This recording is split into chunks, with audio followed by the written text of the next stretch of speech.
3 महामंत्र। ओम त्वमेव साक्षात् श्री महालक्ष्मी महासरस्वती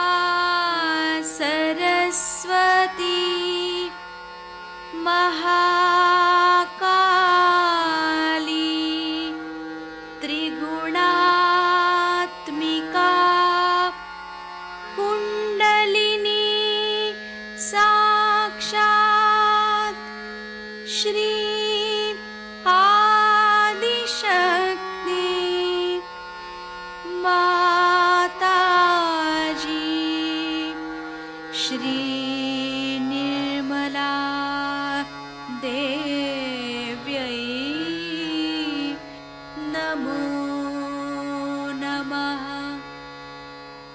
ॐ त्वमेव साक्षात् श्री कल्की साक्षात् श्री आदिशक्ति माताजी श्री निर्मला देव्यै नमो नमः। ॐ त्वमेव साक्षात् श्री कल्की साक्षात् श्री सहस्रार स्वामिनी मोक्षप्रदायिनी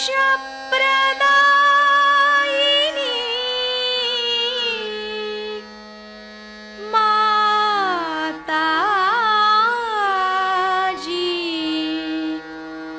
श्री निर्मला देव्यै नमो नमः। श्री गणेश मंत्र। ओम त्वमेव साक्षात् श्री गणेश साक्षात् श्री आदिशक्ति माताजी श्री निर्मला देव्यै नमो नमः।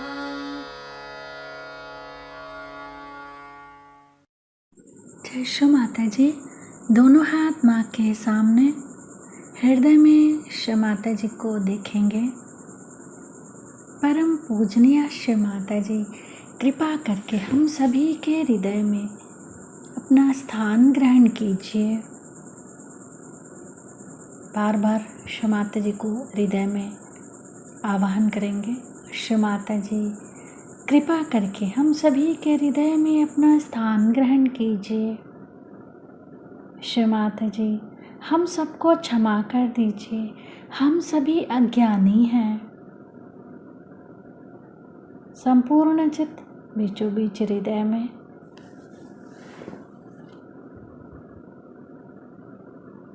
क्षमा रूपेण संस्थिता या देवी सर्वभूतेषु क्षमा रूपेण संस्थिता नमस्तस्यै नमस्तस्यै नमस्तस्यै नमो नमः।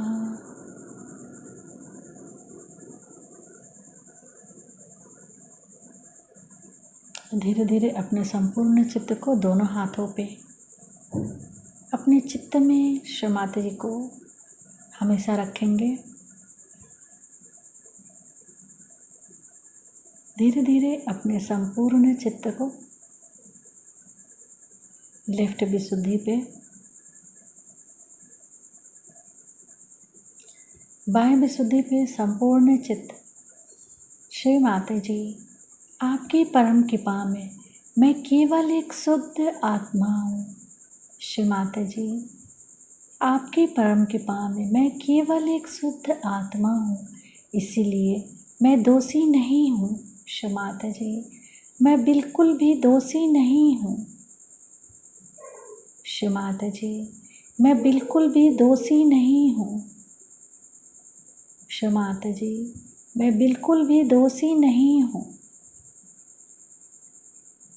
संपूर्ण चित्त बाह्य विशुद्धि पे ही श्री विष्णु माया मंत्र ओम त्वमेव साक्षात् श्री विष्णु माया साक्षात् श्री आदि शक्ति माता जी श्री निर्मला देव्यै नमो नमः।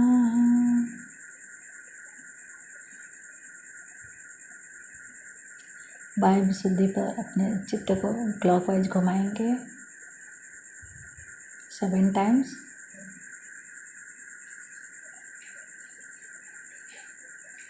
श्री माता जी, आप ही ने तो हमें आत्मा बनाया है, हमें सभी प्रकार के दोष भावनाओं से मुक्त कीजिए। श्री माता जी, कृपा करके हमें सभी प्रकार के दोष भावनाओं से मुक्त कीजिए।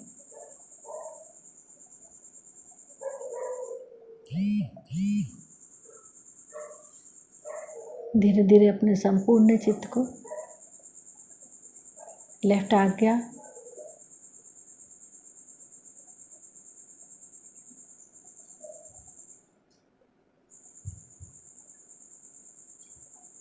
फिर सहस्त्रार। सहस्त्रार पे माँ के श्रीचरण कमलों को देखेंगे। माँ के श्रीचरण कमलों की परिक्रमा सहस्त्रार पे करेंगे 7 टाइम्स।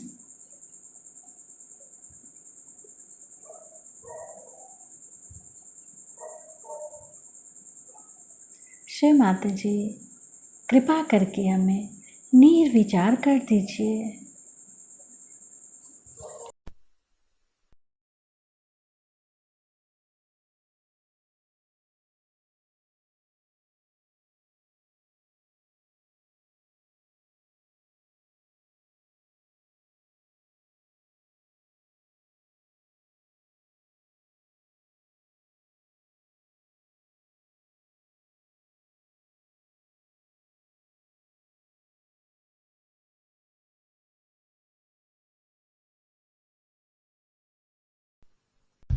कि महाशिवरात्रि के दिन हम लोग सब साथ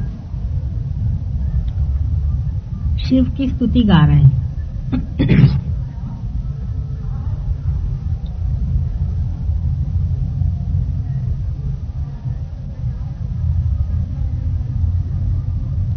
शिव यानी सदाशिव, इन्हीं से सृष्टि शुरू हुई है और इन्हीं में खत्म होती है। सबसे पहले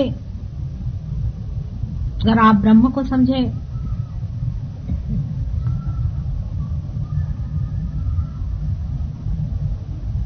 तो ब्रह्म से शक्ति और शिव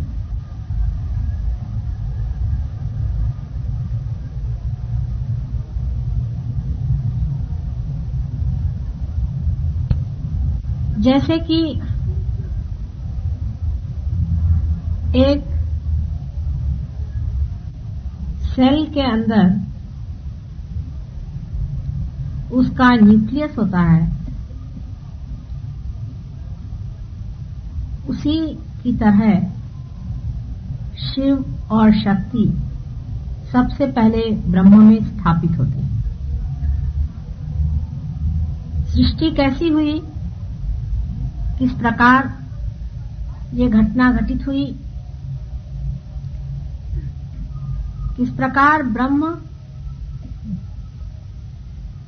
शिव और शक्ति के रूप में प्रकट हुए, ये सारी बातें मैं आपको शनिवार और रविवार में बताऊंगी।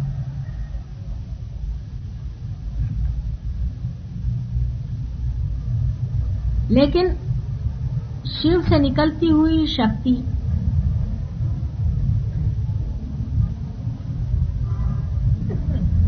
जब एक पाराबोली में घूमती है, जब एक प्रदक्षिणा लेती है, तो एक एक विश्व तैयार होते हैं। ऐसी अनेक प्रदक्षिणाएं शक्ति की होती रही। इसके बारे में भी मैं आपको बाद में बताऊंगी। अनेक विश्व तैयार होते रहे, अनेक भुवन तैयार होते रहे और मिटते भी रहे।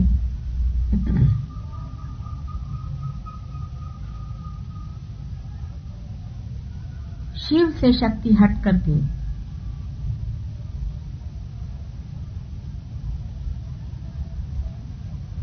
विश्व बनाती है। शिव सिर्फ साक्षी स्वरूप रहते हैं। वे खेल देखते रहते हैं शक्ति का।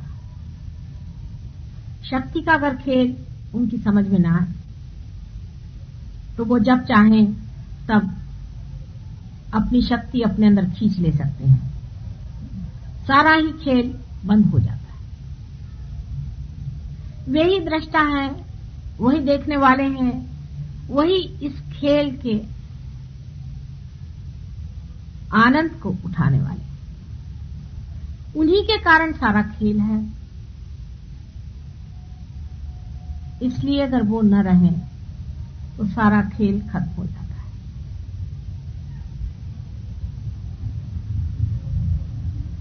वो स्थिति है,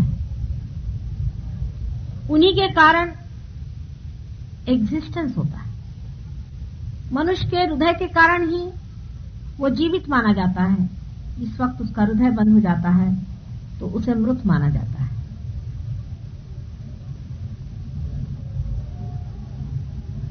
जब शिव अपनी आंखें बंद कर लेते हैं तो उसे संहारक कहा जाता है। वही स्थित होते हैं और वही लय हो जाते हैं। क्योंकि वो स्थित हो सकते हैं, वो लय भी हो सकते हैं।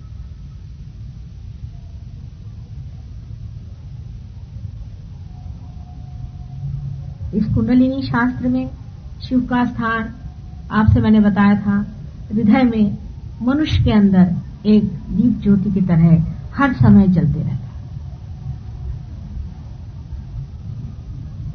जिसके कारण हमारे अंदर सत असत विवेक बुद्धि जागृत रहती है, जो हमें मना करती रहती है कि ये नहीं करो, ये गलत है, ये अधर्म है, ये बुरी बात है।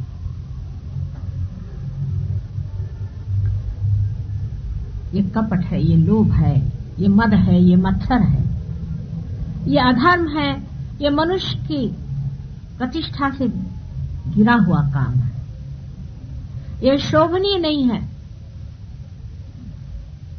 लेकिन मनुष्य में जो स्वतंत्रता है उसे वो पूरी तरह से उपयोग में लाता है और शिव की अवहेलना करता है। शिव सारे संसार का गरल पी लेते हैं। जितना भी विष हमारे हृदय में बसा रहता है, दूसरों के प्रति घृणा, हिंसा आदि अत्यंत बुरे विचारों से जो हमारा हृदय विषैल हो जाता है, उसको शिव हमारे अंदर जब जागृत होते हैं तो उसे पी लेते हैं।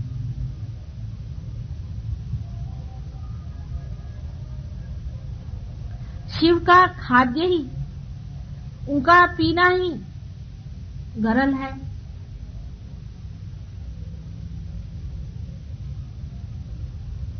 जो कुछ भी नशेली चीजें हैं, मद्य आदि, जो चेतना के विरोध में नुकसान पहुंचाती हैं, उन्हें शिव प्राशन कर लेते हैं। संसार का जितना भी इस प्रकार का विष है, उसे वो ग्रहण कर लेते हैं अपने अंदर। इसीलिए उनको महाशिवरात्रि के दिन हम लोग प्रतीक रूप में भंग आदि नशीली चीजें अर्पित करते हैं। इसका अर्थ मनुष्य ये लगा लेता है कि अगर शिव भंग पीते तो हम भी पिए, अगर शिव शराब पीते हैं तो हम भी शराब पिएंगे। आप क्या शिव जी? उनके पांव के धूल के बराबर भी आप हैं। जिन्होंने संसार का सारा गरल पी लिया, उसके भी पीने वाले कोई चाहिए। देवी सारे भूतों को खा जाती है। रक्त बीज का जो रक्त संसार में गिरता था, उसके एक एक बूंद को देवी चाट दे। क्या आप लोग इसे चाट सकते हैं?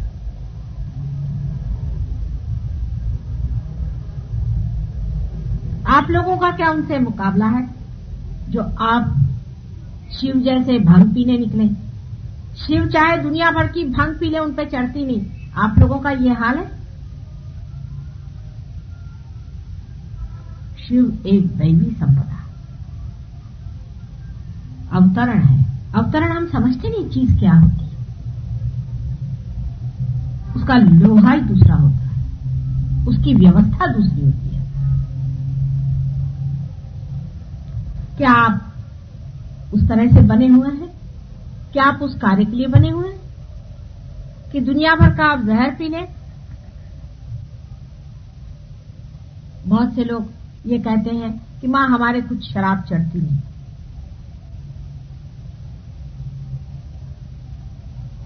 इससे बढ़कर और कोई भी झूठ नहीं हो सकता।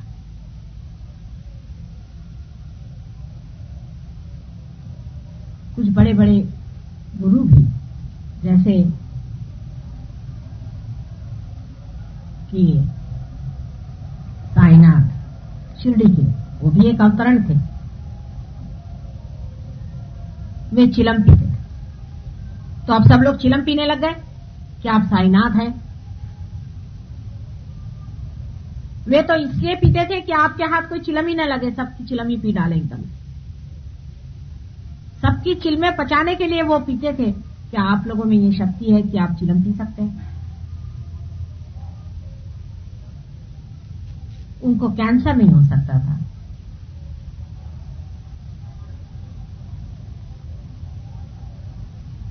शिव के भक्त जो हैं, उन्हें शराब छूना भी नहीं चाहिए, उसके पास भी नहीं जाना चाहिए, उससे दूर भागना चाहिए। बजाय इसके जितने भी तांत्रिक हैं वो 5 मकार लेके बैठे हुए हैं। वो क्या करते हैं? अपने को शाक्त कहलाते हैं, शक्ति के पुजारी कहलाते हैं, शिव के पुजारी कहलाते हैं, और इस कदर व्यभिचार।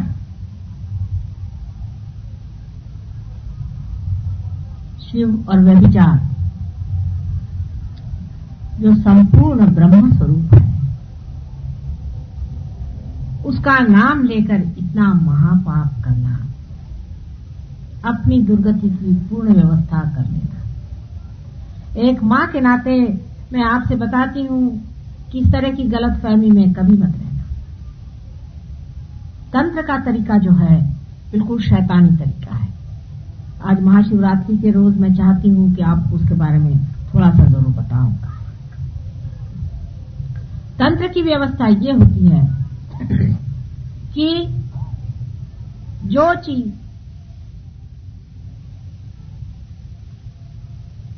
परमेश्वर को पसंद नहीं है, जो चीज देवी को पसंद नहीं है, वही करो। देवी के सामने ही गलत गलत काम करना शुरू करो। व्यभिचार, सब तरह की विद्रूप बातें, जिसे देवी देख करके घृणा से वहां से हट जाए। शुरू में तो देवी उन पे उत्पात करती है, कूदते हैं, नाचते हैं, चिल्लाते हैं, चीखते हैं, गर्मियां होती हैं, फोड़ी निकलती है बदन पे। इसको कुंडलिनी जागृति भी बहुत से लोग कहते हैं। मेरे पास ऐसे बहुत से लोग आए ट्रीटमेंट के लिए, जो कहते हैं कि हमारे अंदर ऐसे लग रहा है जैसे हजारों बरैया काट रहे हैं, हमारी कुंडलिनी जागृत। और भी ऐसे आते हैं जो बताते हैं कि यहां से लेकर के यहां तक सब हमारे अंदर बड़े बड़े फफूंदे आ गए। यहाँ ऊषा इंस्टीट्यूट में एक डॉक्टर साहब है, उनका नाम मैं भूल गई, व्हाट्स हिज नेम, डॉक्टर पाल। वो मेरे पास आए थे, वो बता रहे थे कि उनकी कुंडलिनी किसी ने जागृत की और उनके बदन में हजारों बिच्छू को काट रहे और बेचारे कूदते हुए खड़े रहे, माँ मेरे पास, मुझे बचाओ मुझे बचाओ। मैं उनकी कुंडलिनी उतारे थी, मैंने कहा आदमी बेटे जरा सबको देखो। 1 मिनट के अंदर उनकी कुंडलिनी मैंने शांत कर दी। कुंडलिनी नहीं, श्री गणेश जो कि शिव जी के पुत्र हैं, जो शक्ति के पुत्र हैं, उनका गुस्सा था। मैंने जब उनसे पूछा तो मैं समझ, जिस इंसान ने उनकी कुंडलिनी जागृत की थी उसका वो नाम उन्होंने मुझे बताया। वो किसी को बताते भी नहीं है, डर के मारे, घबराहट के मारे। कुंडलिनी के नाम से वो घबराते हैं बेचारे। ये उनकी हालत कर दी और उनसे कहा कि तुम्हारी कुंडलिनी जागृत हो गई सारे बदन में। ऐसा समझ लीजिए कि जैसे सब हाथ पैर जल गए, ब्लिस्टर सारे बदन। 1 मिनट के अंदर कुंडलिनी शांत हो गई। सो कहे सिर्फ गणेश, श्री गणेश, क्योंकि वे मुझे जानते।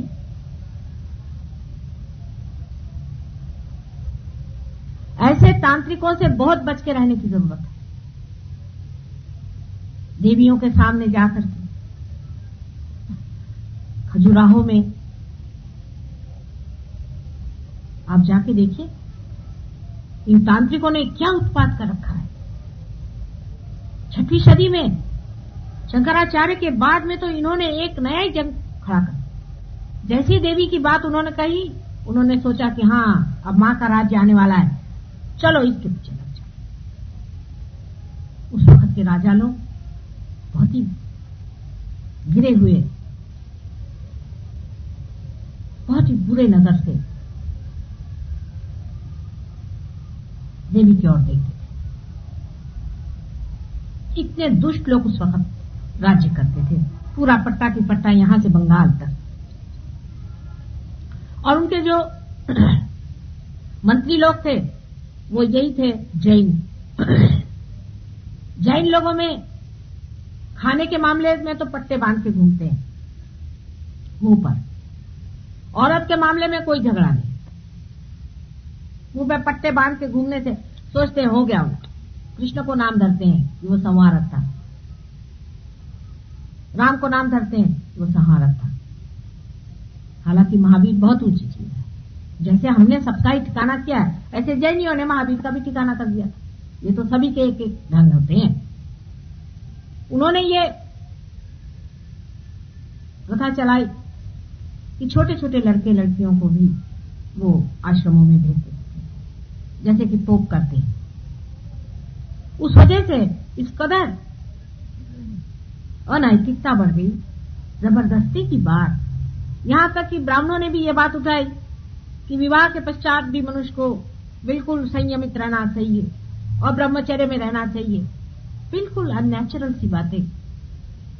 उसके जो दबाव से खजुराहो जैसी गंदी चीजें तैयार हो। हालांकि खजुराहो में मैं जरूर कहूंगी कि कलाकारों ने भी कमाल कर दिया। जहां जहां उन्होंने मूर्तियां बनाई, वहां देवी देवताओं की मूर्तियां काफी बड़ी बड़ी बनाई, मोटी मोटी, क्योंकि होते ही देवी देवता मोटे ही होते हैं, क्योंकि उनको पानी की बहुत जरूरत है। जितने चक्र चलते रहते हैं तो पानी तो ऊपर से चाहिए, नहीं तो चलेगा नहीं। और बाकी ये छोटी छोटी लंबी लंबी पतली पतली कहीं कहीं उन्होंने लगा दी राजा को खुश करने के लिए। लेकिन वो कोणार्क का जो वो था, तांत्रिकी था, वो उसका क्या कहे। अब वहीं पर आप देखिए पास ही में ऐसे भी मंदिर हैं जहां पर ये वाम मार्गी जाकर के और देवी को असंतोष में डालते हैं, मदिरा पीते हैं, शराब पीते हैं और व्यभिचार करते हैं। और जब वहां से देवी का चित्त हट जाता है, यहां तक हमारा फोटोग्राफ से आपको बताते हैं, आपसे अभी तो आपको वाइब्रेशंस आएंगे अगर आप देखें तो। लेकिन अगर इसके सामने व्यभिचार होना शुरू होगा तो इसमें से फोटोग्राफ में से हम गायब, आपको कोई वाइब्रेशन नहीं आने वाला।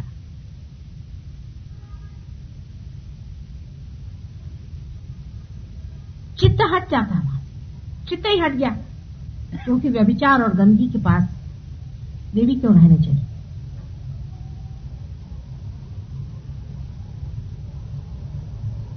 वैसी जगह शिव जी बैठते हैं काफी देर तक, और तड़ाके भी बहुत देते हैं वहां पर। भैरवनाथ भी वहां जमे रहते, उनके तड़ाके के बगैर लोग ठीक नहीं होते। पहले खूब तड़ाके खाते, बड़ी हालत खराब होती है उनकी, पर तो भी बेशरम जैसे लगे ही रहते। वही से तपस्या करते हैं, बीमार पड़ते हैं, आफतें होती हैं, उल्टियां होती हैं, खून गिरता है, सब होता है, बदन में आग हो जाती, पर तो भी जमे रहते हैं। फिर शिव जी भी वहां से लुप्त हो जाते, फिर अपना वहां अड्डा जमाया, चरस भांग घोल करके, और गजेड़ियों की वहां महफिल बैठती है, रात में व्यभिचार होते हैं, और उसके बाद सब स्पिरिट्स बुलाए जाते हैं, और उन स्पिरिट्स को हाथ में लेकर के फिर उसी से सब ये जो धंधे जो मैंने कल आपको बताए थे वो किए जाते हैं।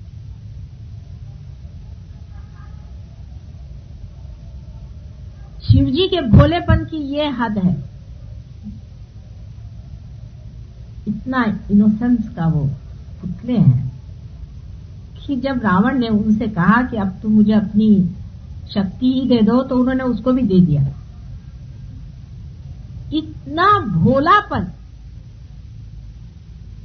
निष्पाप, जिनको कि पाप ही क्या है नहीं मालूम, पाप को भी खा जाए, सबके सब चीज खा जाए, लाओ जो कुछ खाना है खा जाए। जैसे गंगा में सारे पाप धुलते हैं कहते हैं, सो आप समझ सकते हैं कि गंगा में इसलिए पाप धुलते हैं कि शिवजी के जटा से उतर आई, इसीलिए।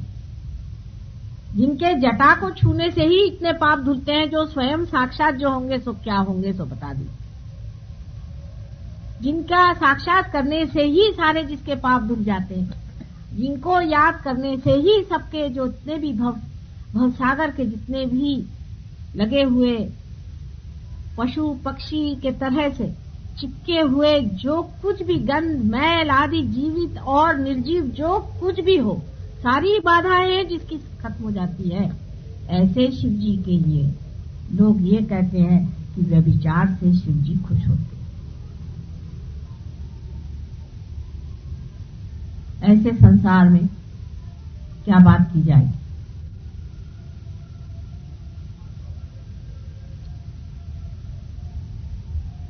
ये तांत्रिक शिव जी के दुश्मन नर्क में मरेंगे कीड़े के मौत से,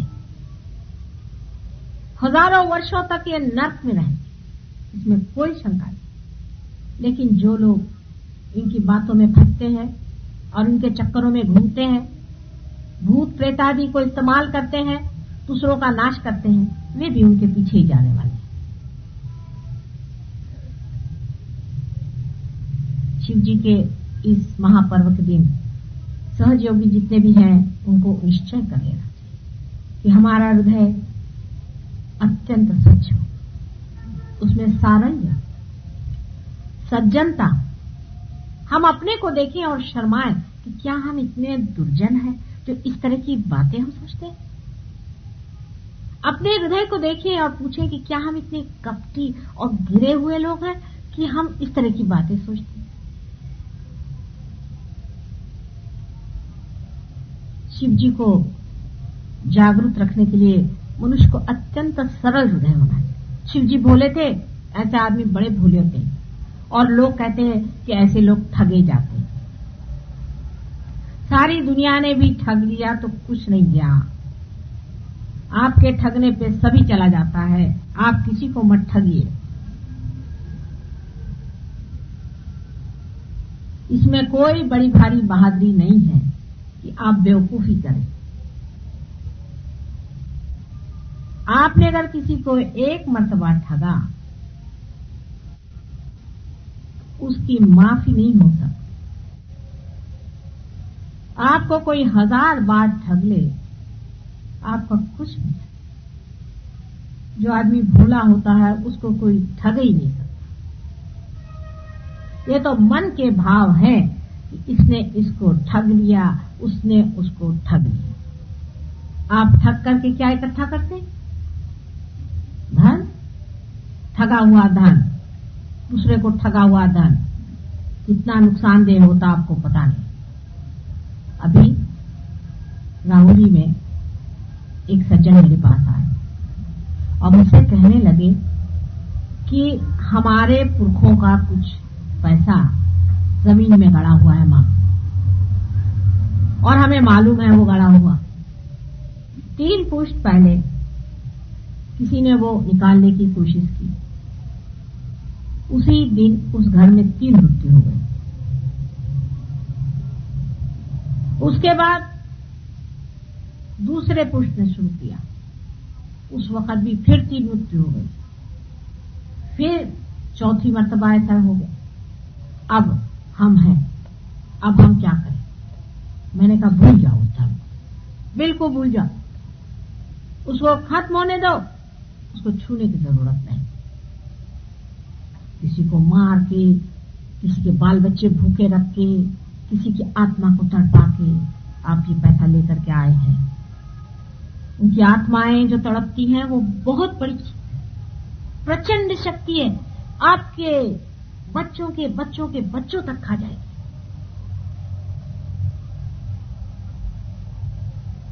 ये शिव जी के काम है, ये शिव जी के काम है। शिव जी भोले बहुत हैं, लेकिन उनका गुस्सा आप जानते नहीं, उनका गुस्सा भयंकर, और उनके गले में जो नाग रहता है वो सब समझता है। जो कोई भी इस तरह से किसी की आत्मा को दुखी करेगा, क्योंकि आत्मा में शिव जी का स्थान, उस आदमी का पुष्टन पुष्ट हाल्य है। मैं झूठ नहीं बोल रही, आप कह रहे हो माता जी ऐसे ही बातें करती। अभी हैदराबाद में एक सज्जन के घर वो मुझे कहना चलिया, बहुत रईस आदमी है, बहुत ये बहुत वो है। मैं कहा भाई रईस फैस वगैरह चूल्हे में मुझे कोई मतलब नहीं, मैं अपने गरीब हूं, मैं गरीबी में ठीक हूं। बहुत पीछे पड़े, चलिए माता जी, उन्होंने बड़ा बुलाया बड़ा बुलाया। मैंने कहा अच्छा भाई रास्ते में पड़ेगा तो चले। जैसे ही मैंने उनके घर में कदम रखा तो एक पैर पीछे। कहले क्या बात? मैंने कहा इस घर पे सांप है बहुत बड़ा। कहले आपको कैसे मालूम? मैंने कहा है या नहीं, सच सच बोलो, तो मैं अंदर नहीं आने वाली, सच बोलो। कहले हाँ है। उस घर के 2 जवान बच्चे हमेशा ऐसे ही कुर्सी पे बैठे हुए, दोनों पैर हाथ, खाते भी ऐसे, सोते भी ऐसे।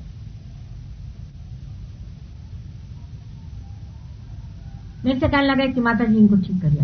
मैंने कहा बेटी मुझे क्षमा करो, मैं जा रही। वैसे ही मैं बाहर निकल आई। मैंने कहा अभी तुम वही काम कर रहे हो जो तुम्हारे पुरखों ने किया है।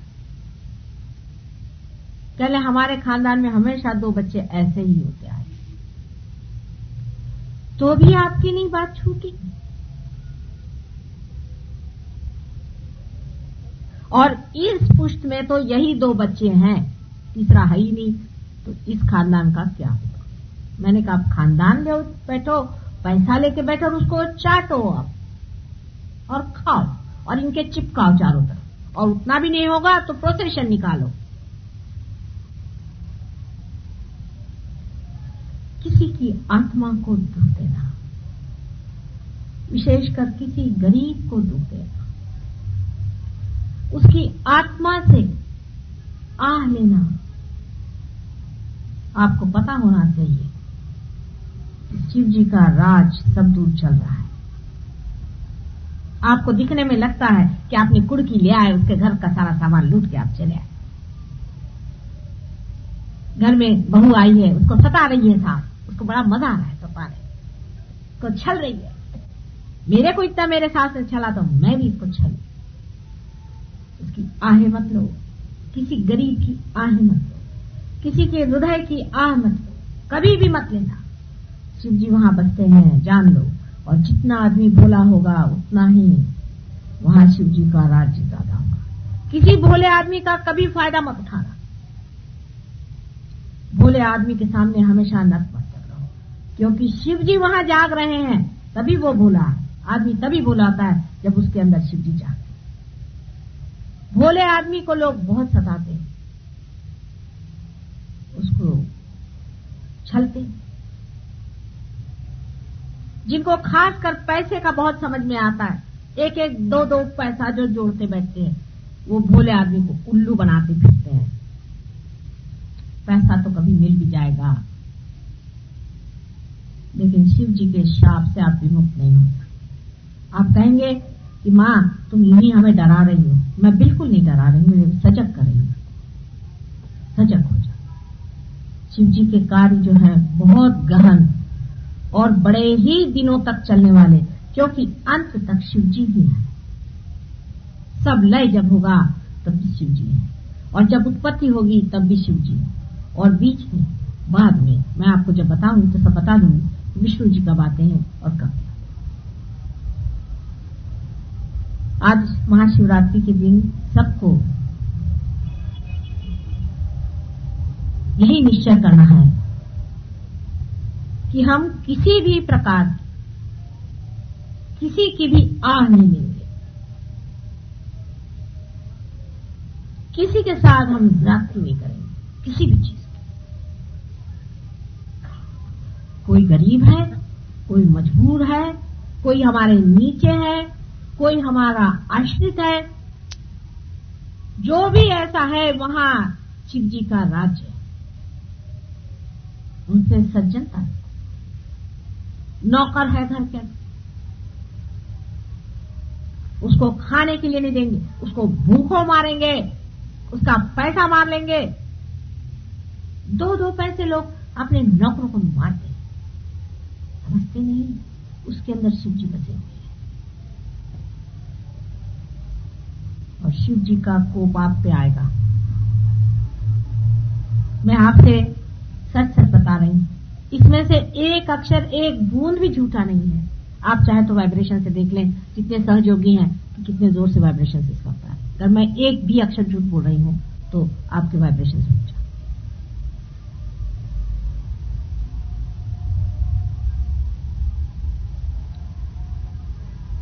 किसी के साथ जाति करना शिव जी के सामने गुनाहगार होना है।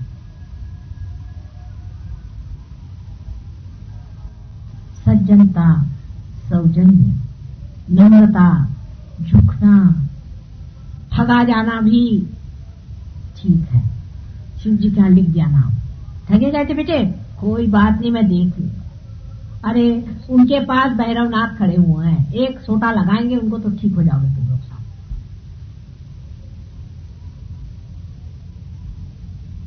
अभी भैरवनाथ के चक्कर को आप लोग समझे नहीं। वो तो एक पैसा नहीं मारते, चारों तरफ चलता है उनका सोटा, और वो इस तरह से मारते हैं कि पुष्टन पुष्ट चलता रहेगा। पुष्टन पुष्ट। उनसे हनुमान जी जरा हल्के हैं मामले में, थोड़ा बहुत ठीक है, पर भैरवनाथ जी के बीच में न जाना। इसलिए अपने से जो नीचे है, अपने से जो दलित है, अपने से जो आश्रित है, अपने ऊपर जो निर्भर है, उन सब पे रहम, उनसे अत्यंत प्रेम, कंपैशन। शिव जी को देखिए बैठे कहाँ हैं?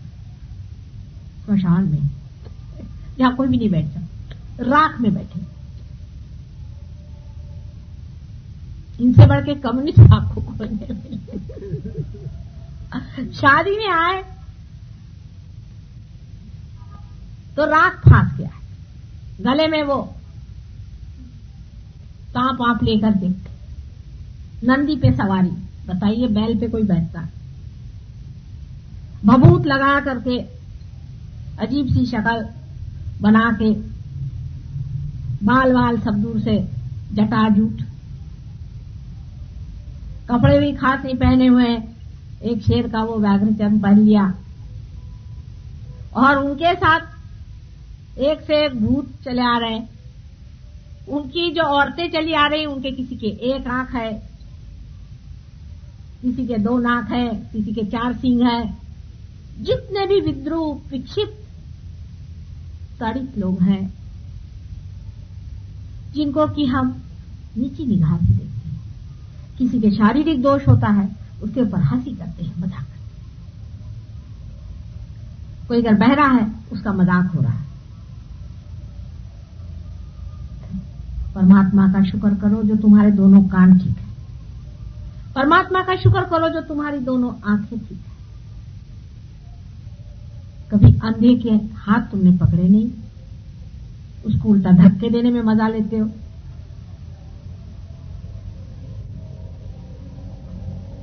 ऐसे शिव जी भगवान को देखो कि उनकी बारात आ गई है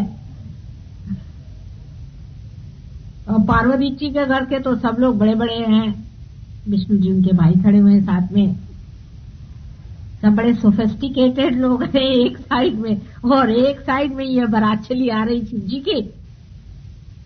पर किसी की हिम्मत नहीं कि शिव जी को हंसे या उनके लोगों पर हंसे। दुनिया भर के जितने विद्रोह और कद्रू लोग हैं सबको लिए चले आ रहे हैं बड़ी शान से, नीचे निगाह से नहीं। हम लोग तो अगर हमारा बाप गरीब होएगा तो उसको दफ्तर में आने को बनेगा, मेरे मत आना भैया, उसको कपड़े भी नहीं देंगे। अपने बाप से तक हम शर्माते हैं, इतने हम गुरु हैं लोग।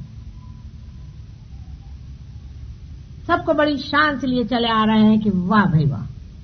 कोई बेचारे नंग धुड़ंग बेचारे, कपड़े नहीं कुछ नहीं, जैसे भी हैं चले आ रहे हैं शिव जी के साथ। अब पार्वती जी देखे घबरा रही, मेरा दूल्हा भी आया मेरे घर तो मेरी नाक कटा रहे हैं। कोई दो चार अच्छे तो ले आते कम से कम सामने में, लेकिन अब बोले तो बोले क्या, भैरवनाथ जी सामने चले आ रहे हैं। सोचिए इनकी शादी भी क्या।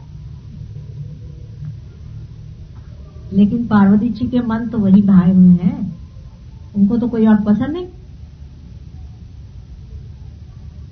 जैसे भी हैं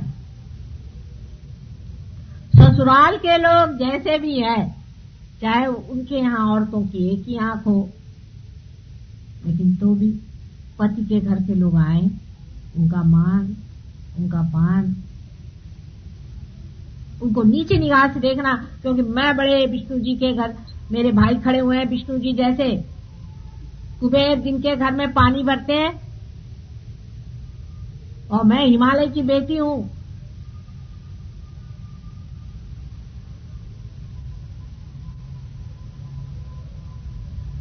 ऐसे ही पार्वती जी का विचार करके हमें ये सोचना चाहिए कि संसार में जिस शिव जी को हम मानते हैं, जिनके ऊपर सारा संसार निर्भर है,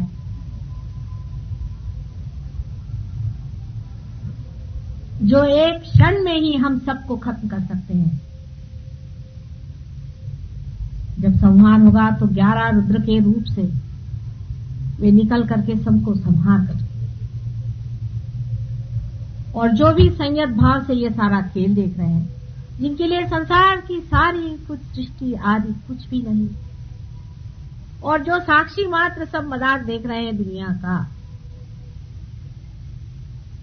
और जो हर एक भोले इंसान के हृदय में जागृत है, जिनका स्थान ही ऐसी जगह है जहां कोई भी नहीं जा सकता, बीहड़ से बीहड़, फूहड़ से फूहड़, गरीबी जिसको कहते उसमें है। उनका कोई श्रृंगार नहीं, उनका कोई भी बाहरी वैभव नहीं है, किंतु उनके सिवा किसी के पास कुछ भी नहीं शोभा देता।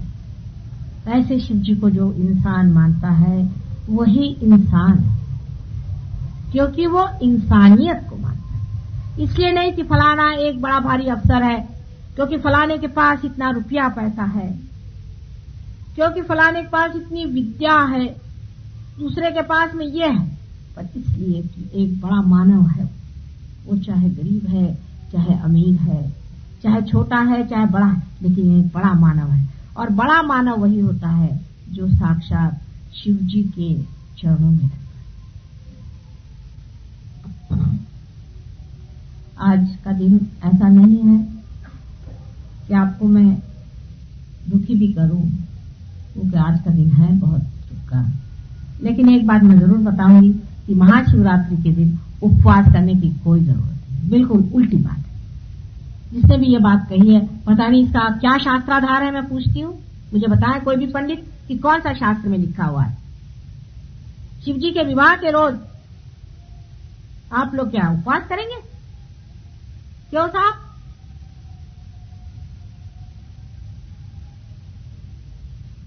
इसका कोई शास्त्राधार मुझे बताइए, मैं जानना चाहती। शास्त्र भी काफी गड़बड़ चड़बड़ कर दिए, लेकिन तो भी मैं जानना चाहती इसका क्या शास्त्राधार है कि गलत जगह पे आज तो खुशियां मनाओ, मौज मनाओ।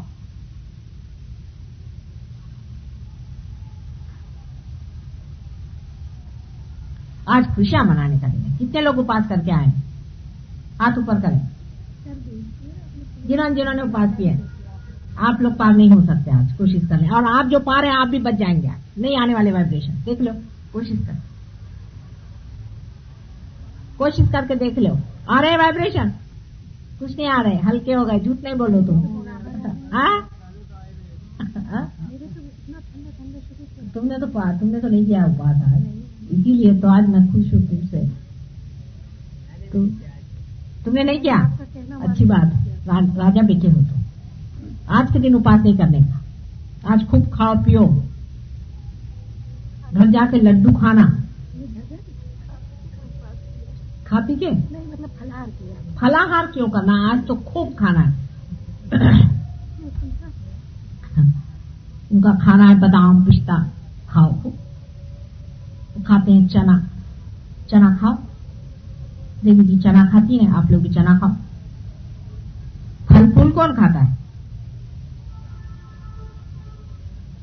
उल्टी उल्टी बातें सब करते हैं। आपको शारीरिक शास्त्र से देखना चाहिए कि शिव जी अगर स्थिति है, हमारे एग्जिस्टेंस है, तो एग्जिस्टेंस के लिए क्या चीज जरूरी है, क्या चीज खानी चाहिए बताइए। आप लोग जानते हैं कार्बोहाइड्रेट्स, उसके बगैर हमारे अंदर शक्ति नहीं आ सकती। आज के दिन सबको कार्बोहाइड्रेट्स खाना चाहिए, हर तरह के, या प्रोटीन्स खाना चाहिए। जितने भी आप प्रोटीन्स खाएं अच्छे हैं, अधिक से अधिक आप प्रोटीन्स खाएं। चने में प्रोटीन्स है, चना सिर्फ प्रोटीन है। अगर आप चना खाएं तो आपने प्रोटीन खा लिया। आज हर तरह के आपको प्रोटीन खाना चाहिए। जो भी प्रोटीन हो वो आज शिव जी के लिए खाना चाहिए। हृदय के लिए कितनी अच्छी चीज है प्रोटीन। अगर आप कृष्ण प्रकृति के हैं तो आपको कार्बोहाइड्रेट्स भी खाना चाहिए, और सबसे बड़ी चीज है प्रोटीन खाना चाहिए। और आज के दिन आप फल फूल खाएंगे, जो कि नहीं खाना चाहिए। इसका कोई कहीं शास्त्राधार तो मुझे समझ में नहीं आता, पर रूढ़ी चल गई तो चले सब। अभी जिसने चलाई वो ये तांत्रिक ही होंगे, कोई और तो कोई नहीं हो सकता। मुझे तो और कोई समझ में नहीं आता कि कोई भी जानबूझ करके ऐसा काम करे। एक सीधा हिसाब सोचना चाहिए कि जिस दिन किसी का जन्म हो या विवाह हो, उस दिन भूखे नहीं रहते लोग, उस दिन मौत करते हैं, खुश होते। कोई मरता है उस दिन भूखे रहना चाहिए। हम लोगों के यहाँ हिसाब ऐसा है, जिस दिन कोई मरे या नर्क के दरवाजे खुले उस दिन उपवास नहीं करना, उस दिन सवेरे उठ के खाना। तो आज सब लोग खुश खुश खाएं पिए। हाँ, नर्क चतुर्दशी के दिन उपवास करना चाहिए, तो उस दिन सवेरे नहा धो करके 4 बजे उठ करके पहले फराल करें। देखिए कितना उल्टा है। अब मैं ये बात कहूं तो आप मुझे कबीर जैसे तो कह नहीं सकते, लेकिन हाँ आप कहेंगे कि माता जी तो सब उल्टी बातें बताते। लेकिन जो बातें सीधी हैं उसे सीधी मानो, और जो बातें उल्टी हैं उसे उल्टी मानना होगा, क्योंकि सत्य जो है वो सत्य ही है। उसको कोई बिगाड़ नहीं सकता, उसको कोई मिटा नहीं सकता, और सत्य है ही नहीं। आप अपने वाइब्रेशंस पे देखिए, मैं जो बात कह रही हूँ अगर झूठ हो तो आप लोगों के वाइब्रेशंस पे पता चलेगा। सब आपके कंप्यूटर खुद चलने लगे। बहुत से लोगों के चल रहे हैं, जिनके नहीं चल रहे हैं वो भी चलाएंगे। अभी इस बात पे जरूर वाइब्रेशंस आएंगे सबके।